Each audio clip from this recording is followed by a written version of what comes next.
Bienvenidos a esta segunda parte de lo que es el tema análisis financiero. Ahora vamos a abordar las razones de rentabilidad y las razones de valor de mercado. Estas razones de rentabilidad tienen como finalidad medir la eficacia con la que las empresas utilizan sus activos y la eficiencia con la que administran sus operaciones. Este tipo de medidas son analizadas principalmente por los inversionistas y por parte de la gerencia, y muchos de sus datos se obtienen del estado de resultados. Ahora,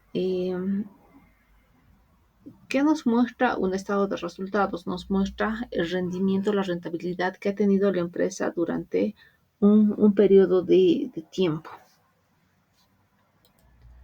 Vamos a hablar un poco de lo que es el estado de resultados. Generalmente un estado de resultados lo dividimos en 4 grandes secciones. Uno que es la sección de ingresos, dos que es la parte de los costos, del costo de los bienes vendidos o el costo de ventas. Después están los gastos de operación y finalmente están los renglones donde tenemos todo lo que son los ingresos y o gastos no operacionales. Dentro de la sección de ingresos, en una compañía comercializadora, la sección de ingresos del estado de resultados generalmente solo contiene una línea denominada ventas netas. Y los otros tipos de ingresos, en caso de existir, aparecen en la sección final de este estado. Los inversionistas y los gerentes están muy interesados en la tendencia de las ventas netas. Un medio para poder evaluar esta tendencia es con frecuencia calcular el cambio porcentual en las ventas netas de un año al siguiente. Un cambio porcentual es el valor del cambio en una medición financiera expresado como un porcentaje y se calcula dividiendo el valor del incremento o la disminución por el valor de la medida antes de que ocurriera el cambio. Ahora, dentro de la coyuntura que vivimos, la mayoría de los precios aumenta con el tiempo y el incremento promedio de los precios durante el año se denomina tasa de inflación. Y debido a esta inflación, las ventas netas de una compañía pueden aumentar ligeramente de un año a otro, aunque la compañía no esté vendiendo mayores cantidades de mercancía.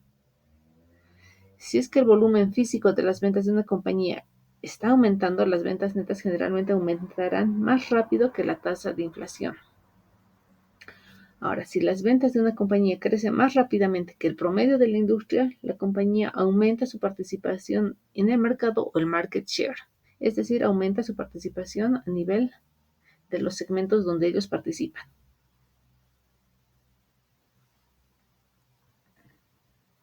En la segunda parte tenemos el costo de los bienes vendidos o el costo de ventas, que dentro de esta segunda sección muestra cuánto la empresa ha incurrido en producir esos bienes que los va a vender. Y generalmente aparece como un solo valor y el cual incluye renglones de los costos incidentales, como los fletes, las pérdidas por disminuciones normales, etc. Luego tenemos luego de haber visto el análisis, haber reducido a los ingresos de los costos, tenemos la utilidad bruta, que aparece como un subtotal en el estado de resultados. Esto facilita a los usuarios de los estados de resultados el cálculo del margen de utilidad bruta. Ahora, al evaluar el margen de la utilidad bruta de una compañía particular, la persona que analiza esto, este estado financiero debe considerar que las tasas obtenidas en periodos anteriores y también las tasas obtenidas por otras compañías de la misma industria, para poder darle una adecuada interpretación a los mismos.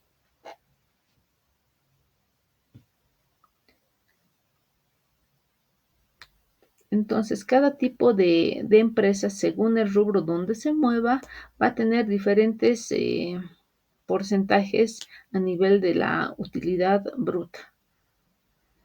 Las tasas, cuando Cuando esta tasa de la utilidad bruta es baja, generalmente resulta porque la mercancía es de alta rotación. Por ejemplo, los comestibles, eh, por ejemplo, tenemos los comestibles y las tasas más altas se encuentran en productos de marca y novedosos o de alta gama. Bajo condiciones normales, el margen de utilidad bruta de una compañía tiende a permanecer razonablemente estable de un periodo al siguiente, y los cambios significativos en la tasa pueden proporcionar a los inversionistas una indicación temprana de una demanda cambiante del consumidor. Luego tenemos la sección de los gastos de operación. Ahora, la empresa incurre dentro de estos gastos de operación con el fin de producir ingresos. Frecuentemente estos gastos se subdividen en gastos de ventas, gastos generales y administrativos, según sea el criterio de la empresa, porque al final la empresa es responsable de la elaboración de los estados financieros. Ahora, la subdivisión de los gastos de operación en clasificaciones funcionales ayuda a la gerencia y a otros usuarios de los estados financieros a evaluar separadamente aspectos diferentes de las operaciones de la compañía. Por ejemplo, los gastos de ventas aumentan con frecuencia y se reducen en forma directa con los cambios en las ventas netas. Por otra parte, los gastos administrativos generalmente permanecen constantes o fijos durante un periodo y al siguiente también se mantienen constantes. Luego de deducir la utilidad bruta o el margen bruto de los gastos de operación, obtenemos la utilidad operacional, pero como otro subtotal, y que es clave.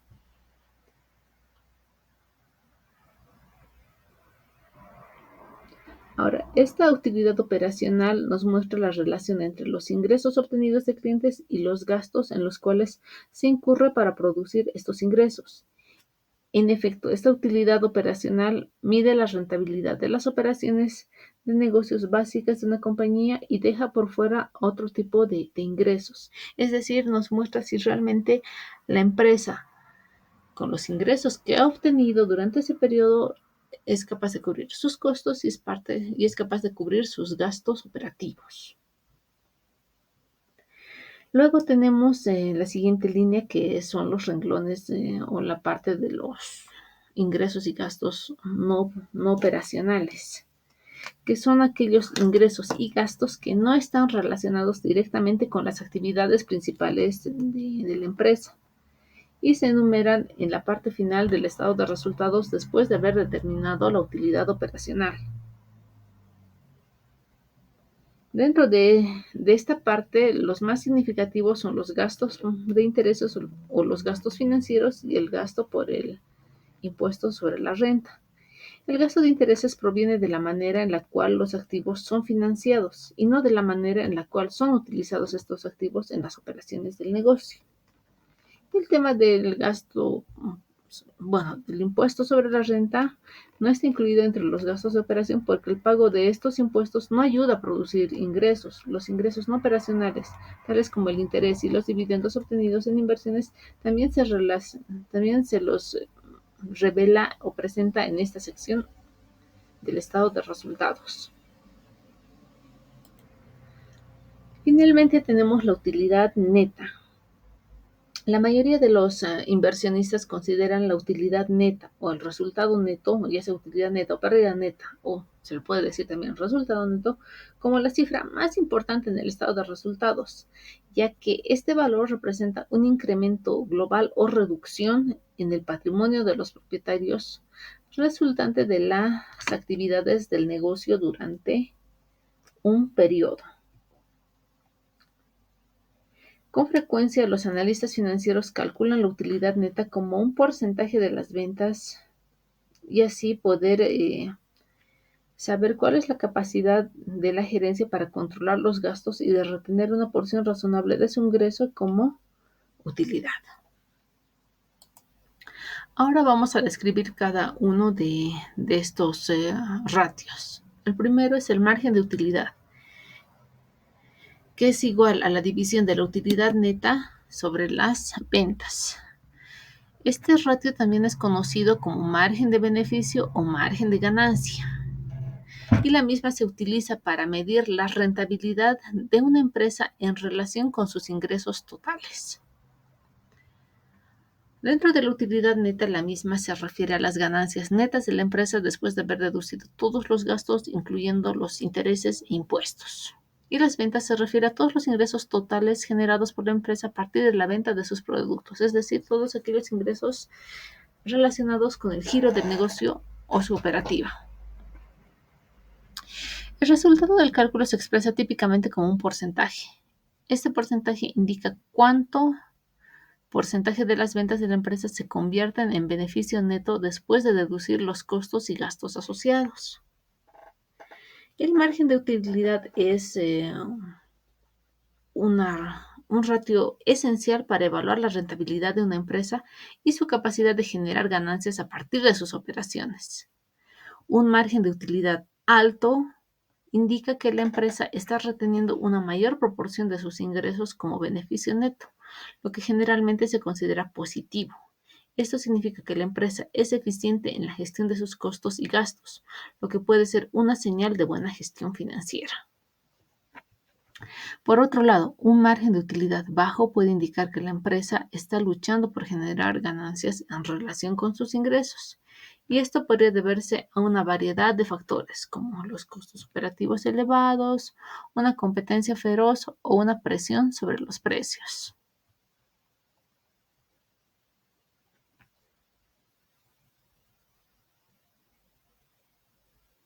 Ahora, el margen de la utilidad es una métrica que se utiliza para comparar la rentabilidad de una empresa con la de sus competidores en la misma industria o para evaluar su rendimiento financiero a lo largo del tiempo. Y también es una herramienta importante para los inversores y analistas financieros, ya que proporciona información clave sobre la salud financiera y la eficiencia operativa de una empresa. El siguiente ratio que vamos a analizar es el rendimiento sobre los activos o el ROA, o el retorno, llamado también retorno sobre activos, que en inglés es Return on Assets. Esta es una métrica financiera que se utiliza para evaluar la eficiencia con la que una empresa utiliza sus activos para poder generar ganancias. Es decir, que nos va a ayudar a evaluar si la gerencia ha obtenido un rendimiento razonable de los activos bajo su control.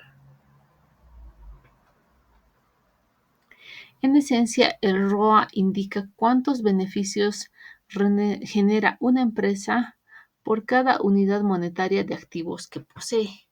Es una medida clave de la rentabilidad y eficiencia operativa de una empresa. Y la misma la obtenemos de dividir la utilidad neta sobre los activos totales. Ahora, la utilidad neta se refiere a las ganancias netas de la empresa después de deducir todos los gastos, incluyendo impuestos e intereses. Los activos totales son la suma de todos los activos de la empresa que se encuentran en el balance general y representan los recursos que la empresa utiliza para llevar a cabo sus operaciones y generar ingresos. El resultado del cálculo del ROA se expresa típicamente como un porcentaje. Cuanto mayor sea el porcentaje del ROA, más eficiente es la empresa en la generación de beneficios en relación con sus activos. Un ROA alto suele ser una señal positiva de que la empresa está utilizando eficazmente sus activos para poder generar ingresos. Cabe destacar que el ROA es una medida importante tanto para los inversionistas como para los directivos de la empresa, ya que proporciona información sobre la rentabilidad y la eficiencia de la gestión de activos. Comparar el ROA de una empresa con el de sus competidores o con sus propios resultados históricos puede ayudar a identificar áreas de mejora en la gestión de activos y a evaluar el rendimiento general de la empresa. Ahora vamos a hablar sobre el ROE, que es el retorno sobre o el rendimiento sobre el capital, que en inglés es Return on Equity, que donde este ratio nos se lo utiliza para evaluar la rentabilidad de una empresa en relación con el capital propio de los accionistas.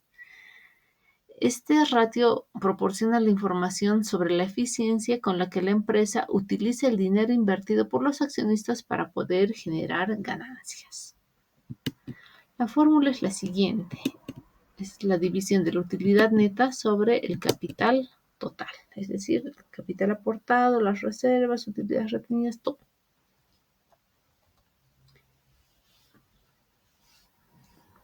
Ahora, donde la utilidad neta se refiere a las ganancias netas de la empresa después de haber reducido todos los gastos, incluyendo intereses e impuestos.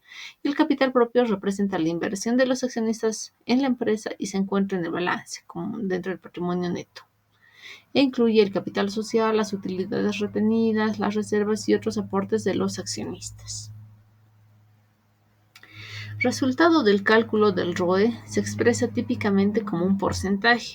Cuanto mayor sea el porcentaje del ROE, más eficiente es la empresa en la generación de beneficios en relación con el capital propio de los accionistas.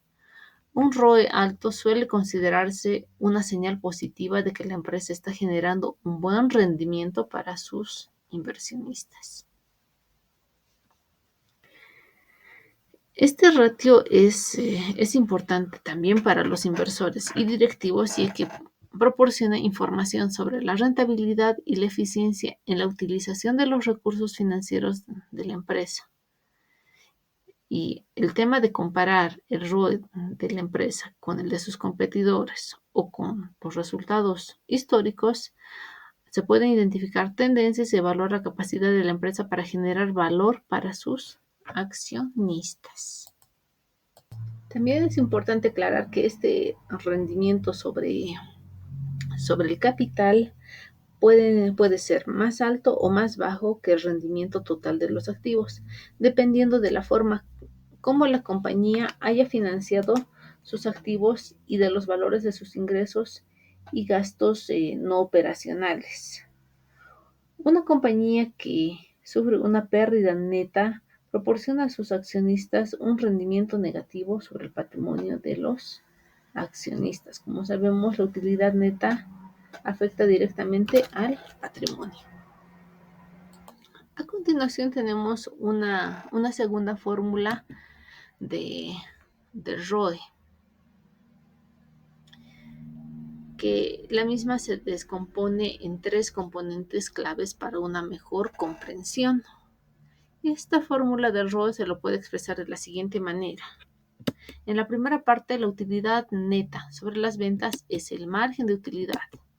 La segunda, las ventas sobre activos, es la rotación de activos. Y la tercera parte, los activos sobre el capital, representa el apalancamiento financiero.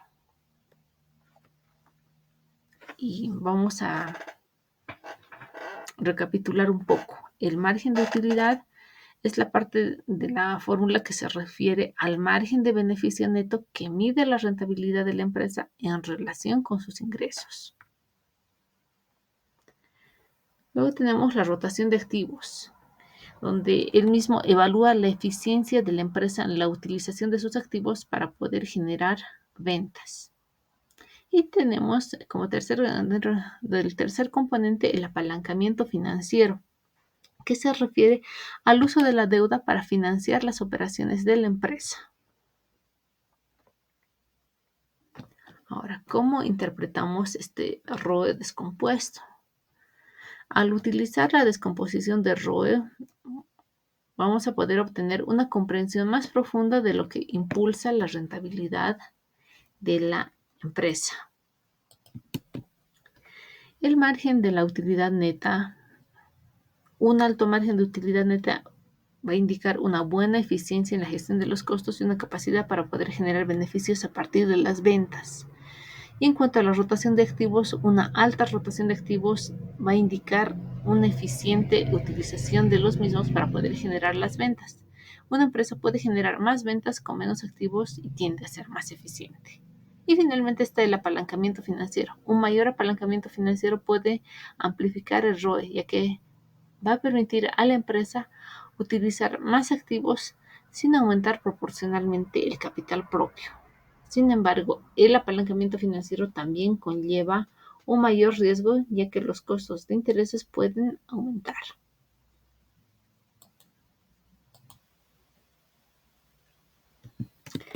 Esta última fórmula tiene una característica, ya que la misma obedece al modelo DuPont.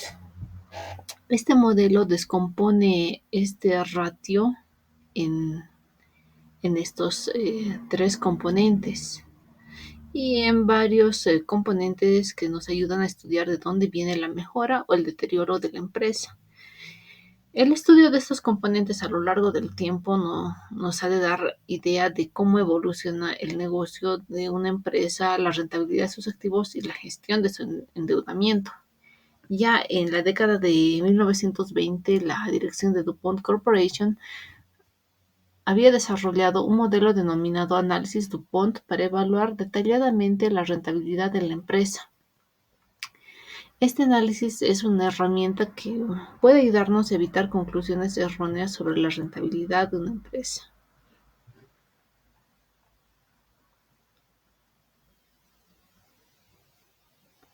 Ahora, si nos vamos un poquito en qué consiste este método DuPont, reiterando, este modelo descompone la ecuación original del ROE en tres componentes: la eficiencia operativa, la eficiencia de los activos y el apalancamiento.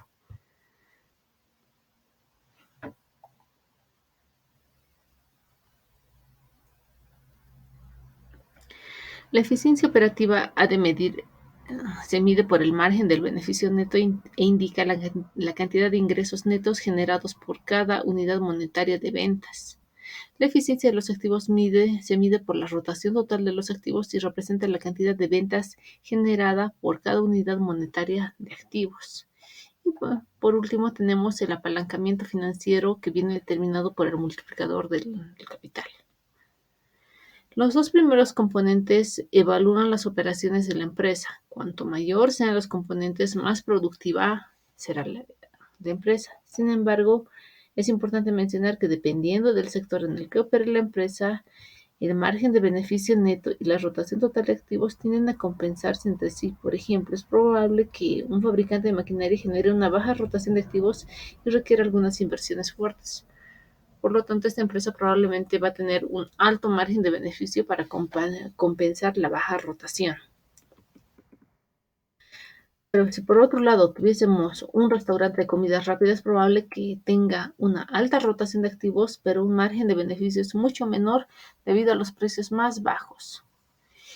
El último componente, el apalancamiento financiero, recoge las actividades financieras de la empresa. Cuanto más apalancamiento tenga la empresa, mayor va a ser el riesgo de impago. Sin embargo, aunque la empresa opere en un mundo en el que no hay probabilidad de impago, el apalancamiento adicional sigue teniendo un efecto negativo en el ROE. El apalancamiento adicional significa que la empresa tiene que pagar más intereses, lo que reduce los ingresos netos y, en consecuencia, la empresa va reduciendo su margen de beneficio neto. Y ahora vamos a hablar un poco de las ventajas y desventajas de este sistema DuPont, o de este método DuPont. Y como cualquier otro ratio financiero, el mismo tiene ventajas y también tiene limitaciones. Una de las ventajas o beneficios del método es que le permite a la empresa dividir su rendimiento sobre el capital en diferentes componentes, de forma que los accionistas pueden analizar el rendimiento total de la empresa desde diversas dimensiones. Y de esta manera, y comparando con la media o con otras empresas del sector, se puede encontrar dónde la empresa tiene problemas. Y otro beneficio de este método es que es reconocido como un cálculo simple, tanto manual como computarizado, cuyo resultado es fácil de interpretar y analizar. Ahora vamos a hablar un poco de las desventajas o limitaciones de este método. Sus limitaciones van de la mano con los datos contables que se emplean para su cálculo. De no ser fidedignos, exactos o actualizados, el resultado final va a ser poco fiable. Va a depender mucho de la calidad de la información que haya. Adicionalmente, si bien es cierto que abre el camino hacia el encuentro de los problemas financieros de la empresa, no informa a las acciones a qué seguir o qué cambiar con exactitud para que el negocio prospere. Por consiguiente, este sistema DuPont debe ser analizado con detenimiento a comparación de los otros ratios financieros. Y podemos concluir de que esta fórmula que viene del método DuPont es un método interesante para conocer cuál es la rentabilidad de la empresa y los factores que intervienen en esta, de forma que sea sencillo detectar los problemas de eficiencia y rentabilidad, para así encontrar una solución viable en pro del desarrollo y crecimiento de la empresa. Ahora, en esta última parte vamos a evaluar las razones de valor de mercado, que es el grupo final de estas medidas, y la misma se basa en parte en información que no necesariamente contienen los estados financieros, ya que el precio de mercado por acción, por ejemplo, el precio de mercado por acción, que no siempre es público o es información pública. Entonces, estas medidas se pueden calcular en forma directa solo en caso de que en el caso de aquellas compañías que cotizan en bolsa.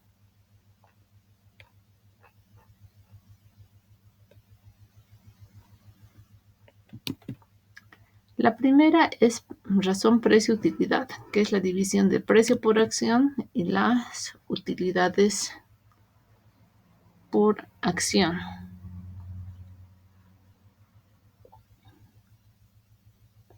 Entonces, acá la misma nos muestra la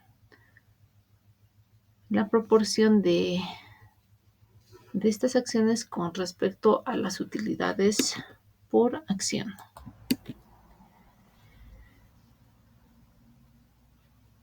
Esta razón nos ayuda a medir la cantidad que los inversionistas están dispuestos a pagar por cada unidad monetaria de utilidades actuales.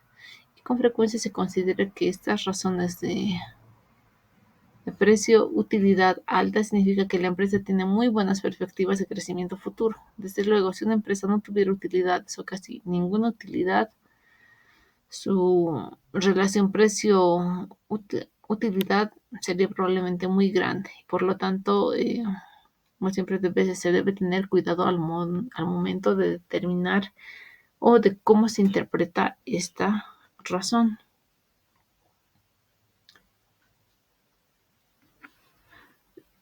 Como siguiente ratio tenemos la razón de valor de mercado a valor en libros.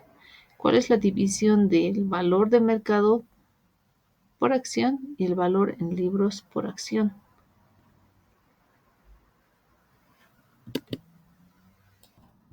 Con este ratio vemos cuál es la relación que representa el valor de mercado de la acción con respecto al valor de la acción, pero en los libros de contabilidad. Como sabemos, el valor en libros por acción es una cifra contable que refleja costos históricos. Y en un sentido amplio, la razón del valor de mercado al valor en libros compara el valor de mercado de las inversiones en la empresa con su costo.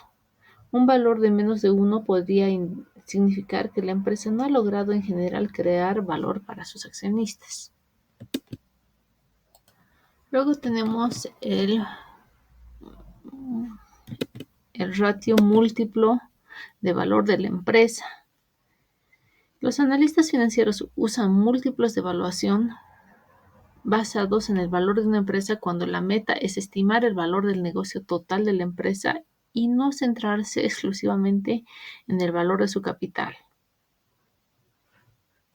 Ahora, este múltiplo es en particular útil porque permite comparar una empresa con otra cuando existen diferencias en la estructura de capital, impuestos o gastos de capital. y estas diferencias no afectan de forma directa el múltiplo. De manera similar a la anterior, razones de esperar que una empresa que tiene oportunidades de crecimiento tenga este múltiplo mucho más alto. Con esto ya finalizamos la definición y la explicación de cómo interpretar todas estas razones comunes y que son ampliamente usadas dentro del análisis financiero.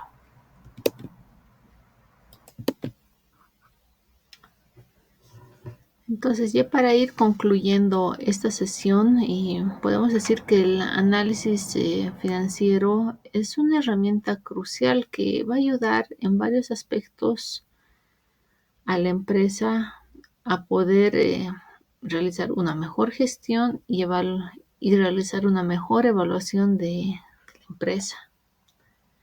Y el análisis, especialmente de estos ratios, pueden llegar a ser beneficiosos porque nos va a ayudar a evaluar la salud financiera de la empresa y nos va a ayudar también aspecto que nos va a ayudar a proporcionar una visión detallada de su rendimiento y posición financiera. Y esto va a ayudar a los usuarios de los estados financieros, que son los inversores, prestamistas, directivos, y les va a ayudar a comprender si la empresa es solvente y capaz de cumplir con sus obligaciones financieras. También va a coadyuvar a la toma de decisiones, pero decisiones informadas. Los directivos pueden utilizar estos ratios para evaluar el rendimiento de la empresa y tomar medidas para mejorar su eficiencia operativa.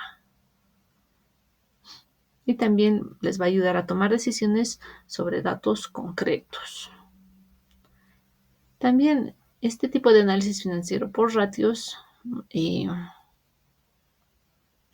va a ayudar a identificar tendencias en el rendimiento de una empresa. Y esto puede ayudar a detectar problemas potenciales o áreas de mejora. Luego también va a ser beneficioso y nos va a ayudar a comparar a la empresa con la competencia, ya que son útiles para comparar el rendimiento de una empresa con el de sus competidores dentro de la misma industria. Y esto puede proporcionar información valiosa sobre la posición relativa de la empresa en el mercado y ayudar a identificar áreas en las que pueda ser necesario mejorar. También nos va a ayudar a evaluar la eficiencia operativa de cómo la empresa utiliza sus recursos, como los activos, el inventario, el capital. Y esto va a llevar a la identificación de áreas donde se pueden implementar mejoras operativas para así aumentar la rentabilidad. Y finalmente nos va a ayudar a la gestión de riesgos, es decir, nos va a ayudar a identificar riesgos financieros potenciales como problemas de liquidez y ha de permitir a la empresa tomar medidas preventivas para mitigar estos riesgos. En resumen, este tipo de análisis son herramientas fundamentales para poder evaluar, gestionar y tomar decisiones relacionadas con la empresa.